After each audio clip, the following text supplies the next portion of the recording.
Hello and welcome, I'm Thomas Porteous and you're watching The World Report on NewsX World. Let's take a look at some of the top headlines of the hour.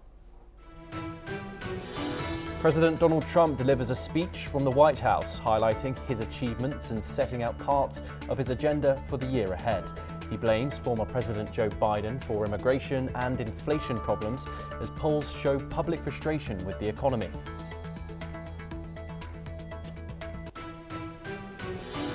European Union leaders gather in Brussels to try to agree on a major loan to fund Ukraine's military and financial needs for the next 2 years. The talks focus on how to cover most of the 137 billion euros the IMF says Ukraine needs, with EU officials warning the situation is urgent. Ukrainian drones strike a tanker docked at the Russian port of Rostov-on-Don, killing and injuring several people, according to the city's mayor. Russian officials say the attack sparks a fire on the vessel, with emergency teams moving in to extinguish the blaze. Taiwan says the United States is moving ahead with an $11.1 billion arms package, the largest ever for the island. The deal, the second under President Donald Trump's current administration, comes as China steps up military pressure on Taiwan. Israeli troops fire a mortar over the ceasefire line into a Palestinian residential area in Gaza, wounding at least 10 people, according to local health officials. The Israeli military says the round veers off course during an operation near the so-called Yellow Line and says the incident is under investigation. Meanwhile, the United Nations and aid groups warn humanitarian operations in Gaza risk collapse over what they call a vague and politicized Israeli registration process. They say dozens of groups face deregistration by December the 31st and closure within 60 days, while Israel says it is meeting aid obligations. Brazil's Senate approves a bill that would reduce the prison sentence of former President Jair Bolsonaro over an alleged coup plot, passing 48 to 25 after lower house approval. The measure now goes to President Lula da Silva, who says he will veto it. The gunman who kills 2 Brown University students remains at large 4 days after opening fire inside a classroom in Rhode Island. Authorities say there is still no identification of the suspect, leaving the community on edge. We start this hour in the United States, and President Donald Trump blamed former President Joe Biden for high prices hitting Americans' wallets.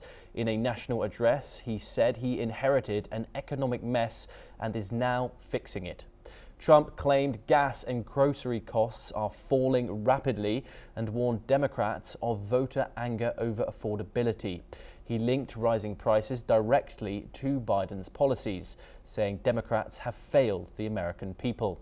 The remarks come as polls show 57% of Americans disapprove of Trump's handling of the economy. He used the speech to contrast his actions with Biden's, promising economic growth and relief for U.S. families. Let's in fact listen in to Trump's statements. Starting on day one, I took immediate action to stop the invasion of our southern border. For the past 7 months, 0 illegal aliens have been allowed into our country, a feat which everyone said was absolutely impossible. Do you remember when Joe Biden said that he needed Congress to pass legislation to help close the border? He was always blaming Congress and everyone else. As it turned out, we didn't need legislation. We just needed a new president. Now joined by Dr. Asta Chadha. She's an associate professor of international relations at Ritsumeikan University in Kyoto in Japan. Dr. Chadha, it is always a pleasure. Of course, Donald Trump campaigned on economic growth. Americans lost approval with Biden over inflation, and that was one of Donald Trump's main sticking points when campaigning in 2024. However, now Donald Trump faces around a 30% approval when it comes to his handling of the economy. So far, the annual changes for 2025, food overall has increased about 3.1% in price. That's higher than overall inflation at about 3%. And food at home is 2.7% higher in price as opposed to a year ago. Now, of course, Donald Trump once again cites success again and again. How long do you think Donald Trump can keep this rhetoric up for? Hi, Thomas. Thanks for having me on your channel. I mean, you're very right. It's just a matter of time, I think, because, I mean, the true sentiment on the ground is very clearly reflected on his very low economic rating. His economic approval is close to 35, 36%, which is extremely low. And given, as you said, the fact that he's trying to base his entire success on the inherited mess of the previous Biden administration. I mean, look at what he's proposing, to overcome this so-called mess in his first 11 months in office. He's announcing a warrior dividend close to US dollars 1,700 or so, right? Bonus checks to US troops, and he says those are going to get funded by the tariff revenue, which was, again, his own policy. On immigration and housing, again, he says he's curbed illegal immigration, and he says he will perform or provide some aggressive housing reforms. He understands that people are frustrated with the high mortgage rates, and his idea is then to find someone, which means, again, replacing the Fed chair and finding somebody in his place who believes in lower rates. Now, what that really means, how does that translate to the people? The truth is, when he blames President Biden and he says there's enough energy abundance in the country to cut the bills, that's a false statement because inflation remains high still.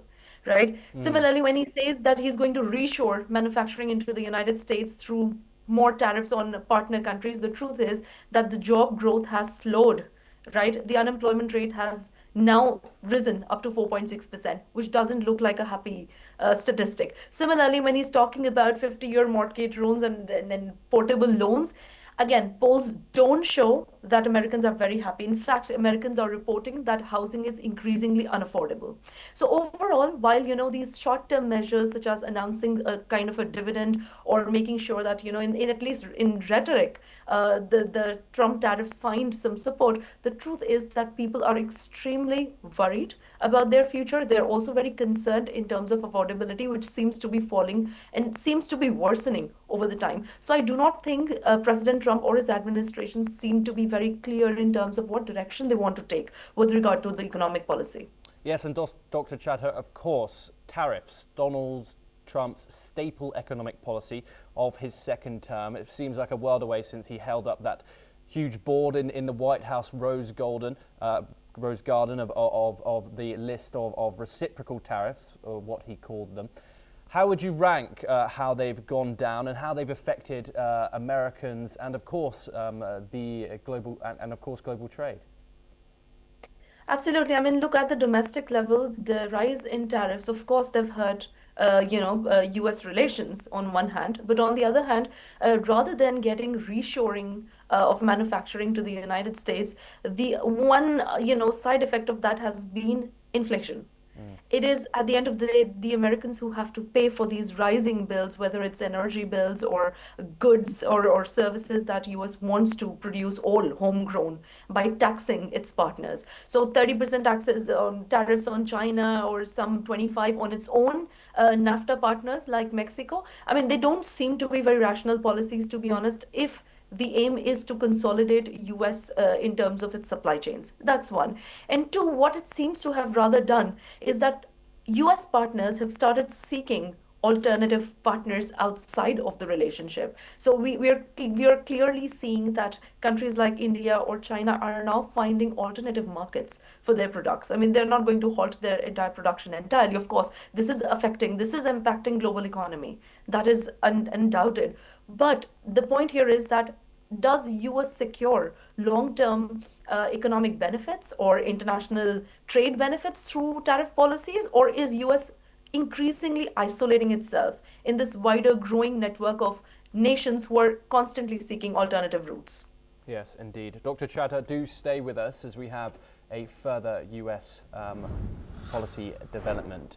An FBI director, Dan Bongino, has announced that he would resign next month, ending a brief and contentious tenure at the Bureau. Bongino, who is a former NYPD officer, Secret Service agent and right-wing podcaster, was appointed to the number 2 position despite resistance from FBI agents, which objected to his outsider statements. The US President, Donald Trump, commended on Donald Bongino's departure, suggesting that he wanted to go back to his show, referring to his podcast, which he is expected to return to after leaving the FBI. Let's take a listen in to the US President. Dan did a great job. I think he wants to go back to his show. Bongino's appointment was controversial, as he had promoted conspiracy theories about the January the 6th Capitol attack and the death of Jeffrey Epstein, which sparked criticism from within the Justice Department. Bongino's time at the FBI was marked by tension, particularly after the Justice Department and FBI released a memo debunking Epstein-related conspiracies he had supported. We next turn to Europe, and President Volodymyr Zelensky has called on Ukraine's allies to secure support for Kyiv and show Russia that continuing its war is pointless. Speaking in a video address released ahead of a crucial European Union summit on Moscow's frozen assets, Zelensky has stated the meeting should deliver an outcome for Europe that makes Russia see that there is no point in continuing the war next year. Let's take a listen in to the Ukrainian president. Завтра лідери Європи зустрічаються в Брюсселі. Це дуже важлива зустріч. Результат цих зустрічей, результат Європи має бути таким, що в Росії відчули, що їхнє бажання воювати ще й в наступному році не матиме сенсу, бо Україна матиме підтримку. Це на 100% залежить від Європи.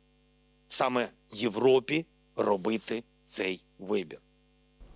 Leaders of the European Union will meet in Brussels today to further discuss the use of frozen Russian assets to finance Ukraine. The main problem, still to be resolved by EU leaders, is Belgium's demand that others in the 27-nation bloc share the financial risks if Russia were to successfully sue either Belgium or Euroclear in international courts. Zelensky has urged the European Union to use Russian frozen assets to end what he calls Russians' appetite for war. He also warns that Russia is preparing to wage a new year of war in 2026. Let's listen to what he had to say. Потрібні безпекові рішення, потрібні фінансові рішення, зокрема по російських активах. Потрібні політичні рішення. І потрібна сміливість усіх наших партнерів бачити правду, визнавати правду та діяти відповідно.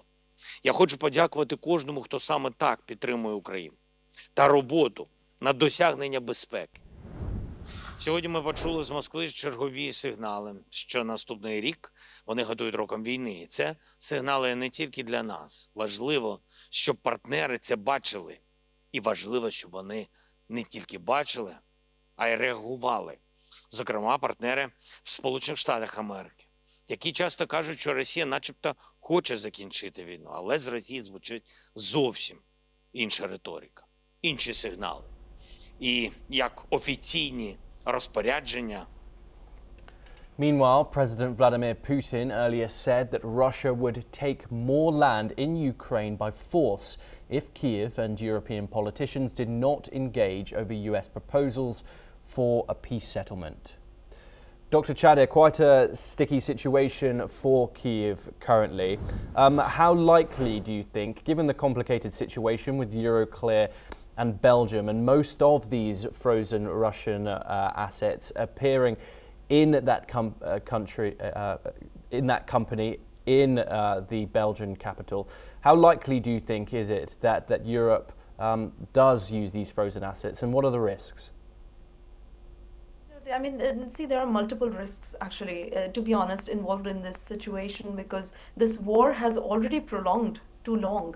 It was not supposed to take so long for both the sides, Ukraine and Russian sides, to come to the negotiating table and then negotiate the terms of peace. But now that it has stretched so long, given that President Zelensky, he basically requires three things out of this peace deal, or so-called diplomatic talk that is happening between Europe, US, and Ukraine. One, he wants that there would be guarantees such that any post-war reconstruction be funded using Russian frozen assets. For that, he would very much want the Europeans, the Americans, and specifically the Europeans, let's say, to make sure that they can also bear certain burden, or make sure that they can contribute in very reconstructive or constructive ways towards Ukrainian reconstruction. Second thing that President Zelensky would like is that the partners or the allies of Ukraine would admit that there needs to be more military intervention into this conflict from its partners. Otherwise, nothing would deter Russia from further military action. And three, of course, President Zelensky would not want to accept ceding Donbass and Crimea to Russia, which would mean, recognizing these as de facto Russian territories, which I think he says that, they are neither deterrents, rather they are in a way giving in to Russia's demands. With regard to the Europeans coming to terms with, how they would negotiate the frozen assets and how they would bear the burden of it, this has been a talk that has been going for quite some time. I don't think this is going to be too much of a diplomatic issue between the Europeans, given that they have been talking about it for a very long time. I think they can still continue to engage in dialogue. But it's absolutely another thing, how much would they be willing to provoke Russia further, given that Russia seems to be very relentless when it comes to, forcing or coercing, let's say, Ukraine into accepting the Trump peace plan. And, the third party here that I haven't addressed, the elephant in the room, the Trump peace plan in itself, one could question it as to what kind of peace it seeks to achieve. If it's about, stopping the war or, maintaining a certain status quo, the Trump peace plan pretty much does achieve that. But if it is about, establishing a Western-led hegemony in that space, or making sure that, Russia's war plans go completely pointless because there is Western military presence, there's a lot of question mark on that as well, because the moment the territorial concessions are made, the moment, Ukraine gives up any aspirations to NATO membership and Ukrainian army pretty much downsizes, in a way, they do agree that Russia probably achieved certain aspects or certain objectives of the conflict that it sought to achieve.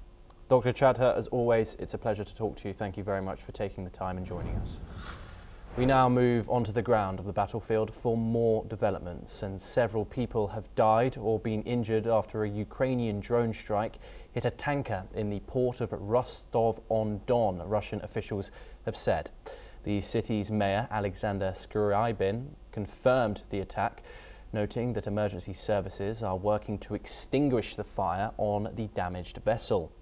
Authorities reported that no oil has spilled so far, but casualties have occurred. The incident adds to ongoing tensions in the region as drone and missile attacks continue to target key infrastructure. We now move on over to the Indo-Pacific. And following the tragic Hanukkah shooting on Bondi Beach that left 15 people dead, Australian Prime Minister Anthony Albanese has announced new reforms to combat hate speech and extremism. In response to the growing threat of hate-fueled violence, Albanese revealed plans to introduce legislation that would make it easier to prosecute individuals promoting hate and violence. The reforms also include tougher penalties and measures to revoke visas from people spreading hate. Let's listen in. We need to do more to combat this evil scourge, much more. As Special Envoy to combat anti-Semitism, Gillian Siegel has delivered a report that sets out further steps we can take. The Australian government adopts and fully supports the plan to combat anti-Semitism. We have already legislated for hate speech, hate crimes, hate symbols, outlawing doxing.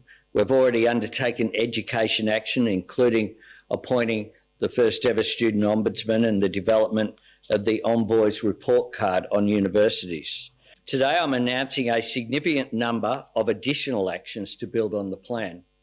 Firstly, the Attorney General and Minister for Home Affairs will develop a package of legislative reforms to crack down on those who spread hate, division and radicalisation. While Albanese's government has denounced anti-Semitism in recent years, the attack has led to criticism that more should have been done sooner to prevent its spread. The new laws are part of a broader effort to address the rising threat of extremism and to protect communities from hate-driven violence. Shruti Dasgupta joins us now. She is an international affairs expert and she joins us live from the Indian capital of New Delhi. Thank you very much for joining us, Shruti. Australia is moving fast now to expand these hate speech laws after this horrific Bondi shooting.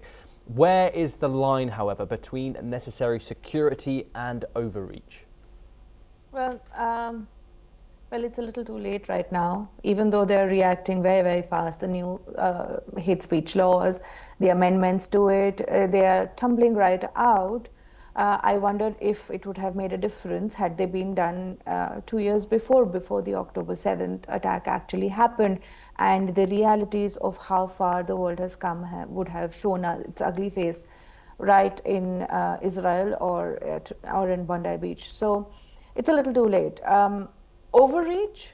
Not really. They are not really digging into your digital information. They're not digging into your personal private spaces. They are only restricting themselves to what is publicly being said, discussed, or condoned in the name of free speech. So I do believe that most of these steps will be helpful. The only problem is that it is, as I said, a little too late. Radicalism, fundamentalism, Islamism, all of these words that people would like to use that generally cause a lot of terror across the world are not something that get developed in a day or two or can be curbed in a day or two. It is a systematic approach towards changing a society's mindset, and that leads to cropping up of small groups which kind of support each other.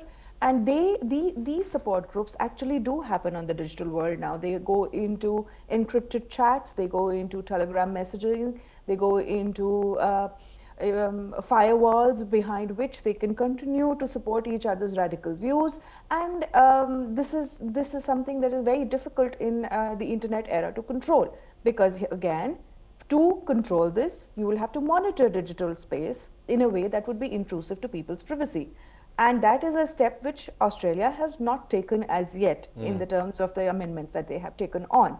But unfortunately, the level at which they are at, they might probably have to think about whether they want to go combing through people's chat messages, their social media presence, as much as I would hate to say UK does, and they kind of don't do it in the right way. But probably if Australia does it right, maybe they would get the right answer, and they'll find out just how much of their population is radicalized against specific communities and their the presence in their lives. Yes, Shruti Dasgupta, do stay with us as we have further updates to discuss. And we move on to the tech world now, and a union-aligned investment group has asked Amazon, Walmart and Alphabet how US President Donald Trump's immigration policies are affecting their finances and supply chains. SOC Investment Group, which owns less than 1% of each company, is particularly focused on changes to H-1B visa rules and Trump's $100,000 fee for new approvals. The letters also highlight impacts on trucking, farming and other sectors critical to keeping supermarket shelves stocked. SOC says restrictions on skilled labour could threaten long-term company value if firms cannot hire the needed talent. The group holds millions of shares across the three companies and is considering litigation if the firms do not provide detailed disclosures. Amazon declined to comment. Walmart and Alphabet have not responded either.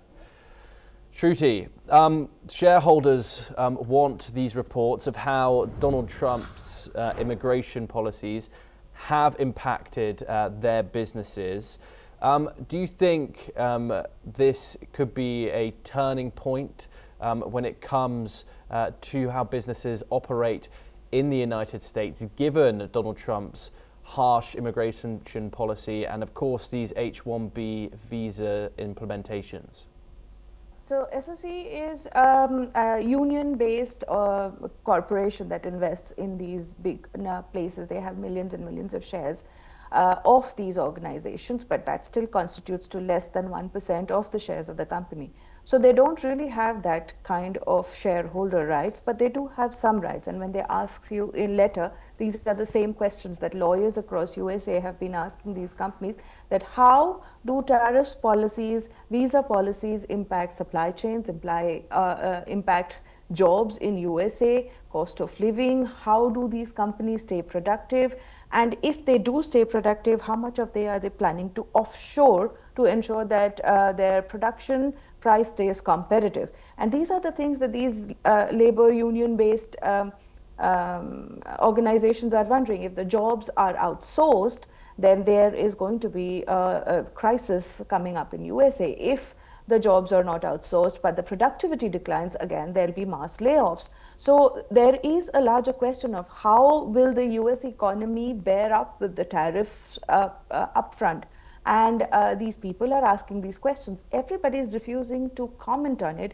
That means that there is definitely something cooking which is going to stink up the entire US economy until and unless the Supreme Court comes out and calls out these emergency tariffs that were put for economy and says that they have to pass through a particular set of Senate and Congress overview.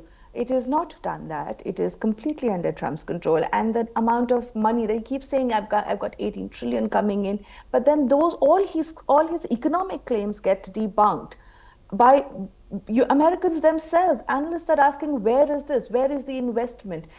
Japan says that, okay, they're investing. Others say they're investing, but where is the investment? Where is the production coming in? And if they do not have skilled labor, which the H-1B visas and the others are providing, then how will those jobs be handled? Because Americans, unfortunately, are not equipped to kind of run those roles. So there's no upskilling happening, and there is no outside skills encouraged. Then where will these companies invest? How will the supply chain function when a lot of your supplies, the raw materials, are being heavily taxed? So will the product be at the end zone in the market at a competitive price? And if it is not, then it is a lossy adventure, and you would end up losing something. This is an exact case of what Apple's MacBook Pro did.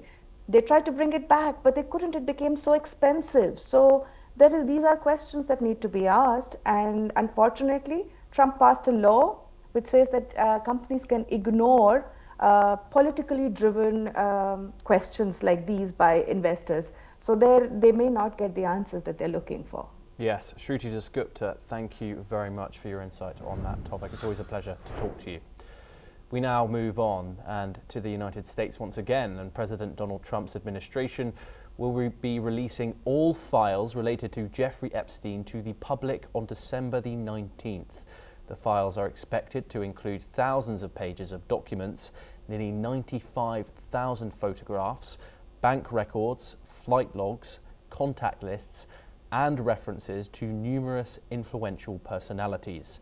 The release may also shed light on how the exploitation continued for so long, as the survivors and investigators have long raised questions about institutional failures, including missed warnings, stalled investigations, and the role of power and influence in shielding Epstein from accountability.